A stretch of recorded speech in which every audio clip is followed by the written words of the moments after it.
The Christmas Eve dinner at my parents' estate in Connecticut was exactly as insufferable as I'd anticipated. Crystal chandeliers cast expensive light over a table set with china that cost more than most people's cars. My family sat around it like a board of directors evaluating quarterly performance, except the only thing being evaluated was me. "So Rachel," my Aunt Patricia began, swirling her third glass of wine. "Still writing those little news stories?" I set down my fork carefully. "I'm still in journalism, yes." The table erupted in knowing laughter. My cousin Brandon, who worked at my uncle's hedge fund, smirked from across the table. "Journalism? God, that's still a thing? I thought the internet killed that industry years ago." "The industry has evolved," I said evenly.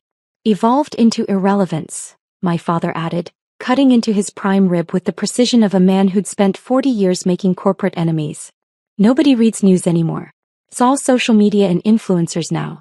When are you going to accept that you picked a dying field?" My mother patted my hand sympathetically, which somehow felt worse than the criticism. "We just worry about you, darling. You're 34. Still renting that little apartment in the city. No husband, no children. And now this career that's going nowhere." "My career is fine, Mom." "Fine," my sister Victoria scoffed. She was 2 years younger and worked in luxury real estate, selling penthouses to the kind of people who appeared in the society pages she assumed I'd never make it into. Fine is what people say when they're settling. I closed a $20 million sale last week. Brandon's fund just raised $3 billion in new capital. Cousin James is launching his third startup. "What have you done this year besides write articles nobody reads?" "I've been working on a project." "A project?" Uncle Richard repeated, his tone dripping with condescension. He ran a private equity firm that had made him obscenely wealthy and insufferably arrogant. "Let me guess. Some investigative piece about corporate malfeasance that will get a few thousand clicks and change absolutely nothing?" "Something like that." "That's the problem with journalists," he continued, warming to his favorite subject. "You people think you're changing the world with your little exposés, but you're really just entertainment for people who want to feel morally superior while doing nothing. Meanwhile, people like me actually build things, create value, make real impact." "Speaking of impact," Aunt Patricia interjected, "did you hear about the Morrison merger? $8.5 billion. Can you even imagine that kind of money, Rachel? That's real power. That's real influence. Not whatever tiny salary you're making at that news blog." "I don't work for a blog. Website, blog, whatever," she waved dismissively. "It's all the same. Digital nonsense that will be forgotten in a week." My cousin Sarah, who'd married into tech money and never let anyone forget it, leaned forward. "Honestly, Rachel, have you ever considered transitioning into something more sustainable? My husband's company is always looking for people who can write marketing copy. It pays well. Much better than journalism, I'm sure." "I'm not interested in marketing copy." "Of course not," my father said heavily. "That would require pragmatism. You'd rather cling to some romantic notion of journalism mattering while the world moves on without you." "The world hasn't moved on from journalism. The revenue numbers say otherwise," Brandon chimed in. He loved talking about numbers, especially when they proved his point. "Traditional media companies are hemorrhaging money. Newspapers are dying. Even the big networks are struggling. Your entire industry is circling the drain." "Some companies are struggling," I acknowledged. "Others are adapting." "By adapting, you mean getting bought out by tech companies or going bankrupt," Uncle Richard said. "Face it, Rachel. You've spent your entire career in a field that's becoming obsolete. The smart money got out years ago." "I'm not looking to follow the smart money." "Obviously," Victoria muttered. "You're still renting." My mother sighed. "We bought Victoria her condo, as a gift for making partner at her firm. We'd happily do the same for you, Rachel, if you'd just settle down, find a nice man. Maybe consider a more stable career." "I have a stable career." "Darling, be realistic," my father said. "You're a writer at a news organization that probably pays you, what, $60,000 a year? Maybe 70 if you're lucky? That's barely enough to live on in New York. Meanwhile, your sister is making 6 figures, your cousins are making 7. Even your younger brother is out-earning you, and he just graduated business school." My brother Marcus grinned from his seat beside Victoria. At 26, he just accepted a position at Goldman Sachs and couldn't stop talking about his signing bonus. "No offense, Rach, but yeah. My starting salary is probably double what you're making after a decade in journalism. Maybe it's time to admit you made the wrong career choice. I didn't make the wrong choice. Then why are you still struggling? Aunt Patricia asked, and she actually sounded curious rather than cruel. If journalism is such a viable career, why aren't you successful? Where are your accolades? Your promotions? Your big scoops that change everything? Some work takes time. Time, Uncle Richard laughed. That's what unsuccessful people say when they're afraid to admit they've failed. You've had time, Rachel. You've had over a decade. What do you have to show for it? I could have told them. I could have explained that I'd spent the last 18 months orchestrating the largest media acquisition in modern history. That I'd been working under an NDA so ironclad that even my lawyer had to sign a separate NDA just to review it. That the little news stories I'd been writing were actually strategic pieces designed to shift public perception and market positioning ahead of the announcement. I could have mentioned that the name on the acquisition paperwork wasn't Rachel Chin, struggling journalist. It was R.C. Morrison, the pseudonymous founder and CEO of Morrison Media Group, a company that had quietly built a portfolio of digital properties, international news bureaus and content platforms over the past 8 years. I could have told them that the $8.5 billion acquisition Aunt Patricia mentioned wasn't just something I'd heard about. It was something I'd executed. But I didn't. I never did. I have my work, I said simply. That's enough for me. It shouldn't be, my mother said sadly. You're wasting your life, darling. You're wasting your potential. Your mother's right, my father added. You were top of your class at Columbia. You could have gone into law, finance, consulting, any field where your intelligence would actually translate into success. Instead, you chose journalism. Why? Because I believe in it. The table went quiet for a moment and then they laughed. Not cruel laughter exactly. More like the indulgent chuckling of adults watching a child insist that Santa Claus is real. You believe in it, Brandon repeated. That's adorable. Really. But belief doesn't pay the bills. Belief doesn't build wealth, Uncle Richard agreed. Belief doesn't get you into the circles that matter, Victoria added. Belief doesn't attract a quality husband, Aunt Patricia finished. My phone buzzed in my clutch. I ignored it. That's probably your editor, Marcus joked. Calling on Christmas Eve because some minor story broke and they need someone desperate enough to work on a holiday. Another buzz. Then another. You're very popular tonight, my cousin Sarah observed. Or is your phone always this busy? It's just work. On Christmas Eve, my father said with disgust. This is exactly what I mean. They exploit you because you let them. They pay you nothing and demand everything and you just accept it because of some naive belief in journalism. My phone was buzzing continuously now. I pulled it out of my clutch intending to silence it. 7 missed calls from my CFO. 4 from my head of PR. 11 from my legal team. 3 from my head of strategic communications. And 1 text from James Rothschild, the CEO of the network consortium we just acquired. It's out. Wall Street Journal broke early. Call me immediately. My stomach tightened but my face remained neutral. Excuse me, I said quietly, standing. I need to take this. Of course you do, Victoria sighed. The dedicated journalist always on call. Probably some emergency about a typo in tomorrow's edition, Brandon said, and they all laughed again. I walked out to the foyer, my heels clicking on marble floors that had echoed with my family's disdain for as long as I could remember. I dialed Rothschild. Rachel, he answered immediately. The Wall Street Journal published early. The acquisition is public. How bad is the leak? It's not a leak. Our official announcement was scheduled for December 26th. They ran it tonight but everything is accurate. Your name is on it. R.C. Morrison is public knowledge now. I closed my eyes. Send me the article. Already in your email. But Rachel, you should know, it's above the fold. Main headline. Mystery media mogul R.C. Morrison revealed as Rachel Chin, 34, in stunning $8.5 billion network acquisition. They have everything. Your background, your history, your Columbia degree. They connected all the dots. How? Someone on the regulatory filing team got sloppy. Doesn't matter now. The story is out. Bloomberg picked it up 10 minutes ago. Reuters just went live. CNN is running a breaking news banner. Your face is going to be on every financial news program by midnight. What's the market reaction? Our stock is up 14% in after-hours trading. The network consortium stock is up 22%. Investors are calling it the most brilliant media play in a decade. Everyone wants to know how you pulled it off. What about internal? The newsrooms are thrilled. Staff retention concerns just evaporated. Everyone wants to work for the mysterious mogul who saved journalism. PR is drafting statements. Legal is handling the regulatory notifications. Everything is proceeding according to plan. Just 8 hours ahead of schedule. 8 hours on Christmas Eve, he corrected. Which means you're trending on social media. The narrative is already being written. Young woman secretly builds media empire while family thinks she's a struggling journalist. It's a hell of a story, Rachel.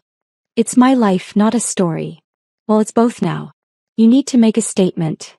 I'll handle it. Your family is going to see this. If they haven't already. I know. Do you want me to send the PR team to help manage? I said I'll handle it. I ended the call and opened my email. The Wall Street Journal article was there, complete with a photo they must have gotten from my Columbia graduation. The headline was exactly as Rothschild described. The article detailed everything. How I'd founded Morrison Media Group at age 26 using a modest inheritance from my grandmother, the only family member who'd ever believed in me. How I'd published under a pseudonym to avoid the scrutiny and sexism that plagued young women in media. How I'd quietly acquired struggling digital properties, revitalized them with quality journalism and innovative business models, and built them into profitable ventures. How I'd spent 18 months negotiating the acquisition of a major network consortium, outmaneuvering tech giants and traditional media conglomerates to secure the deal. How I'd structured the financing through a combination of strategic investors, media partnerships, and my own capital. How I'd planned to revolutionize the network's approach to journalism while maintaining editorial independence. The article called it the most significant media acquisition since Jeff Bezos bought the Washington Post.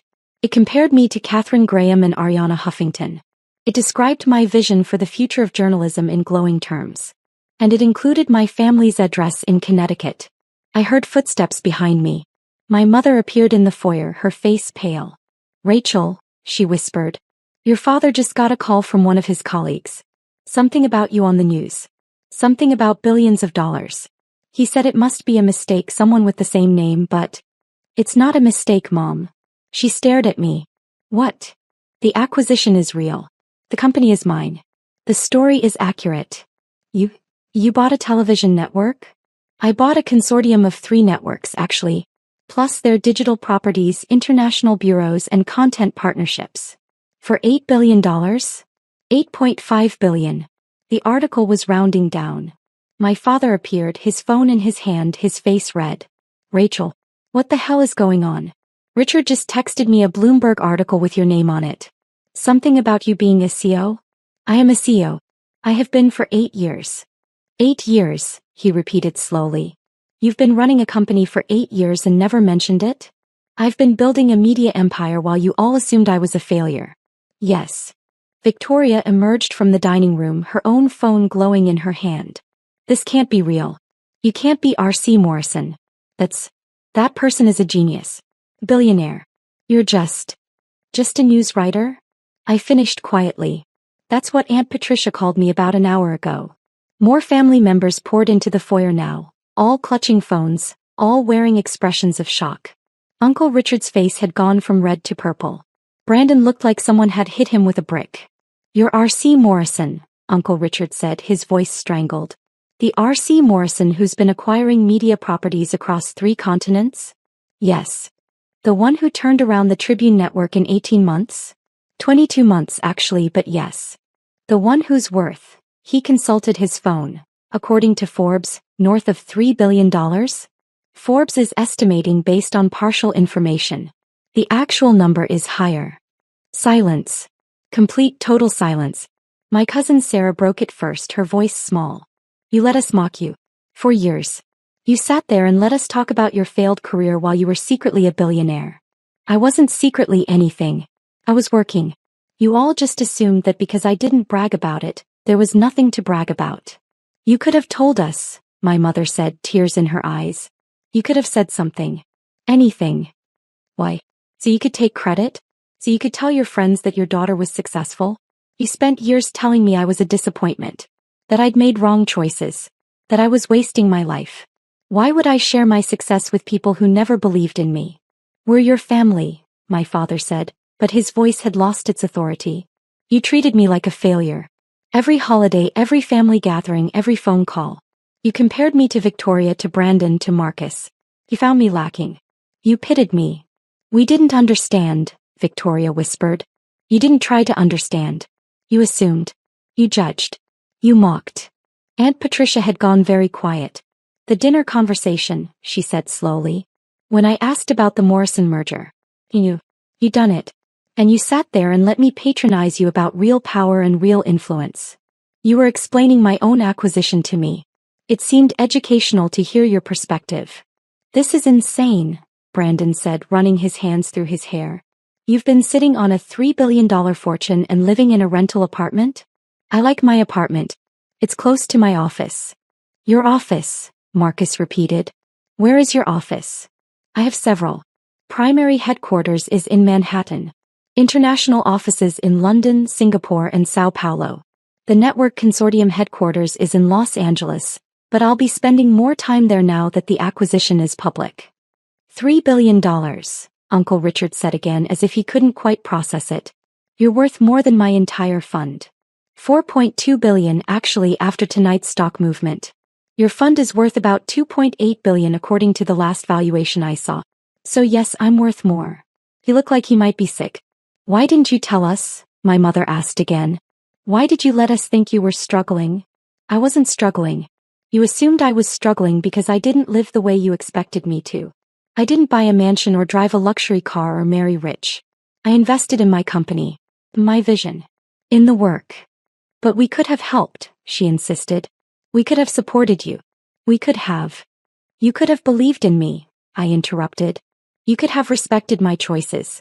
You could have trusted that I knew what I was doing. But you didn't.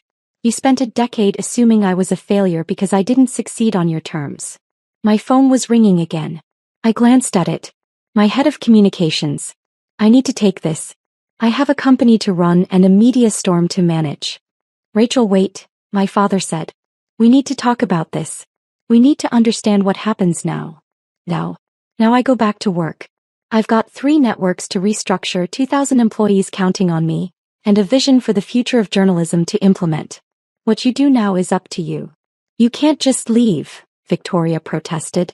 This is huge. This changes everything. It doesn't change anything for me. I'm the same person I was an hour ago. You're the ones who are different now. You're the ones whose perception has shifted.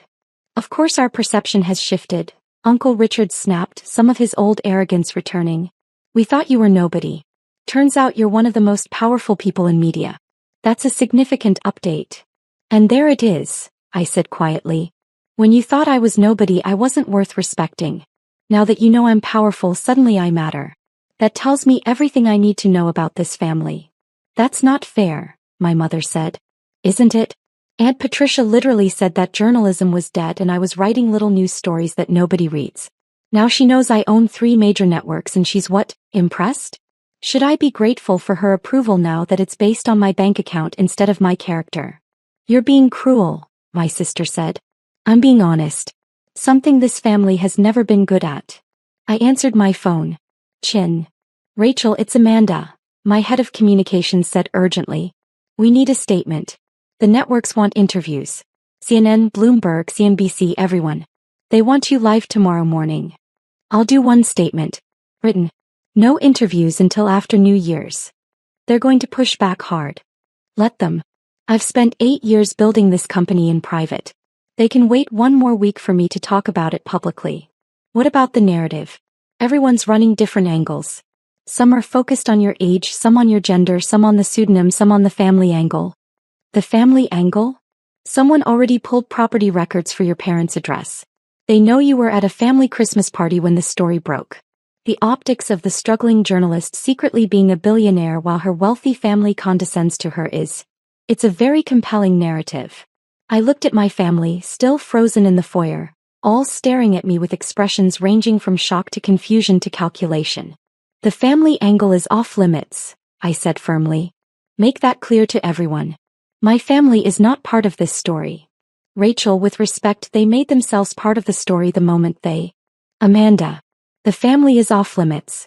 I'll give one statement about the acquisition, my vision for the networks and my plans moving forward. Nothing personal. Nothing about my background beyond what's already public. And definitely nothing about my family. Understood. I'll draft something and send it within the hour. Make it 30 minutes. I want this controlled before the morning shows start building their own narratives. I ended the call and looked at my family again.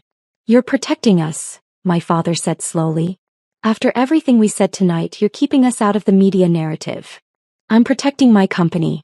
A messy family drama doesn't serve the mission. What is the mission? Marcus asked.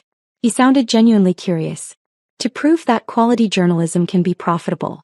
That integrity and innovation can coexist. That the written word still matters in a digital age. That stories can change the world if they're told right. That's what you've been doing all along, my mother said softly. That's what you meant when you said you believed in it. Yes. We should have believed in you, she whispered. Yes, you should have. Another silence fell, this one heavier than the last. Uncle Richard cleared his throat. I owe you an apology. What I said at dinner about journalists not creating real value, about your industry being obsolete. You meant it, I said. Don't apologize for meaning it. Just recognize that you were wrong. I was wrong, he admitted. Spectacularly wrong. We all were, Victoria added. I'm sorry, Rachel. I'm sorry for how I treated you. For how we all treated you. Sorry doesn't erase a decade of condescension. No, my father agreed. It doesn't. But maybe it's a start. I studied him. This man who'd questioned every choice I'd made. Who'd compared me to my siblings and found me wanting. Who'd assumed I was a failure because I didn't chase his definition of success. Maybe, I said finally. But things are different now. I'm not the family disappointment anymore. I'm not the one who needs your advice or your pity or your concern. I'm the one with 3 networks to run and 2,000 employees counting on me. I'm the one who gets to define success on my own terms. We understand, my mother said. Do you? Because an hour ago you were offering to buy me a condo if I'd just settle down and get a real job. Now you know I could buy this entire estate in cash and not notice the money. Does that change how you see me? Or does it just change how you see my value? She didn't answer. That's what I thought. I walked toward the door, pulling my coat from the closet. You're leaving? Brandon asked. It's Christmas Eve. I have work to do. A statement to approve. A company to manage. A media empire to run. Will you come back? My mother asked quietly. For Christmas Day? I paused at the door. I don't know, Mom. I've spent a decade coming to these gatherings and being made to feel small. Being told I wasn't good enough, wasn't successful enough, wasn't living right. Do you know how exhausting that is? We didn't mean. You did mean it. That's the problem. You meant every word. You believed I was a failure. You pitied me. And now that you know the truth, you want me to pretend none of that matters. We want a chance to make it right, my father said. You had chances. Every time I tried to talk about my work and you dismissed it. Every time I said I was happy and you told me I was settling. Every time I asked you to trust me and you assumed you knew better. We were wrong, Victoria said. We were so wrong. Please, Rachel, don't shut us out. I looked at my sister. At this woman who'd spent years positioning herself as the successful one, the practical one, the one who'd made smart choices. Who'd sold penthouses and felt superior to my journalism career. I'm not shutting you out, I said finally. But I'm not going to pretend this didn't happen. I'm not going to make you comfortable with your own behavior. You spent years making assumptions about my life. Now you get to live with the reality. Which is? Uncle Richard asked. That the person you all pitied is now the most powerful media executive in the room. That the career you mocked is now shaping national conversations. That the choices you questioned built something that will outlast all of your hedge funds and real estate deals and corporate positions. You're right, he said quietly. You're absolutely right. I know I am. I've always known I was right. I just stopped needing you to know it too. I opened the door. Cold December air rushed in, carrying the scent of snow and possibility. Rachel, my mother called. Please. Just tell us one thing. What? Are you happy? With everything you've built, everything you've accomplished. Are you happy? I considered the question. Thought about my company, my vision, my work. Thought about the 2,000 journalists who'd just gained job security because of my acquisition. Thought about the stories that would be told, the truths that would be uncovered, the difference that quality journalism could make. Yes, I said simply. I'm happy. I'm exactly where I want to be, doing exactly what I'm meant to do. The only thing that would have made it better is if my family had believed in me along the way. We believe in you now, my father said. Now that you have proof. Now that the evidence is undeniable. Now that my success is public and verified and impossible to dismiss. That's not belief, Dad. That's just acceptance of facts. I walked out into the cold Connecticut night, leaving my family standing in the warm glow of their expensive foyer. My phone was already ringing again. Investors, board members, journalists, all wanting a piece of the story. But the real story wasn't about the acquisition or the money or the power. The real story was simpler than that. I'd spent a decade building something that mattered while the people who should have supported me assumed I was failing. I'd proved them wrong without ever needing their validation. And now, walking away from their shock and their apologies and their sudden respect, I felt lighter than I had in years. Epilogue. The official announcement went out at midnight. My statement was brief, professional, and focused entirely on the vision for the newly acquired networks. I didn't mention my family. I didn't mention the years of doubt or dismissal. I just talked about journalism, integrity, and the future. By morning, I was on the cover of every major business publication. The mystery mogul revolutionizing media. Rachel Chen's brilliant gambit. How one woman saved journalism while everyone thought she was failing. My mother called 17 times. I didn't answer. My father sent an email titled, "We need to talk." I archived it. Victoria left a voicemail saying she was proud of me. I deleted it without listening all the way through. But my grandmother's voice, the one I kept in my head from all those years ago when she'd given me that inheritance and told me to do something that mattered, that voice was loud and clear. Show them what belief looks like, she'd said. Show them that success isn't about their approval. I'd shown them. And it felt perfect. 6 months later, the networks I'd acquired were profitable for the first time in 4 years. 18 months after that, we won our first Pulitzer for investigative journalism. My family eventually accepted that I wasn't going to pretend Christmas Eve never happened. We had a tentative relationship now. Polite, professional, distant. They'd learned to respect my work. I'd learned that some wounds don't heal just because the facts change. But none of that mattered as much as the work itself. Because while my family had been laughing at my little news stories, I'd been building something that would outlast all of their assumptions. And that, in the end, was the best revenge of all.